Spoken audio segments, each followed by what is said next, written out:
Olivier Véran serait-il en marche vers la présidentielle de 2027? C'est en tout cas la question posée par Le Parisien ce dimanche 9 avril. Omniprésent dans les médias, 2 fois par semaine depuis plus d'1 an, le principal intéressé s'est toutefois défendu dans les pages du quotidien de toutes les rumeurs relatives à sa potentielle candidature. Je ne vois pas ce qu'il y a d'étonnant à ce que, quand on fait de la politique, on s'intéresse au sujet de transformation de la société. Cela sert à ça la politique, a déclaré Olivier Véran qui accueille depuis 10 mois, un parterre d'intellectuels à l'hôtel de Castries afin de discuter des questions sociétales françaises.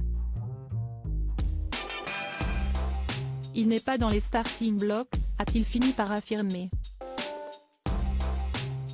A contrario, certains de ses collègues ne l'entendent pas de cette oreille, il n'a que la présidentielle dans la tête, a assuré l'un d'entre eux aux Parisiens. Je ne vois pas l'intérêt de voir Rousseau pour construire un programme présidentiel, a poursuivi son homologue en référence à une visite de la députée écologiste au 72 rue de Varennes pour discuter de l'activisme.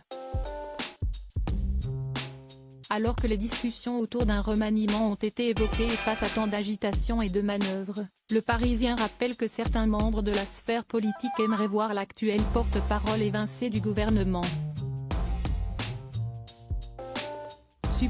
Supérieur à découvrir les ministres du gouvernement borgne Olivier Véran sur sa lancée malgré l'agacement qu'il provoque chez quelques-uns de ses collègues. L'ancien ministre de la Santé poursuit ses réflexions autour des thèmes inhérents à la prochaine présidentielle. Il a confié aux Parisiens se rendre régulièrement au contact des Français qui se sont détournés des urnes pour savoir pourquoi ils ne croient plus à la politique. Dans un deuxième temps, Olivier Véran enquête sur des questions qui tournent autour de l'immigration. Un sujet régulièrement évoqué dans la presse et dans les hautes sphères politiques, ce n'est pas tant que la question de l'immigration à venir inquiète les Français, mais plutôt que l'intégration a été mal réussie ces dernières décennies. Pour que la peur ne se transforme pas en colère et ensuite en vote RN, on doit travailler sur la question de l'intégration, a-t-il expliqué en donnant l'exemple du Danemark qui d'après Le Parisien est parvenu à faire reculer le parti d'extrême droite grâce à une stratégie axée sur ces questions. Je vais aller au Danemark prochainement pour rencontrer les socialistes danois à l'origine de ces mesures, a révélé Olivier Véran.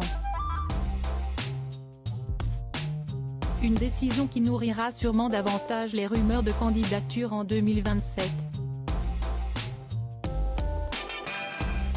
Article écrit en collaboration avec 6 médias. Crédit photo, Stéphane Le Mouton.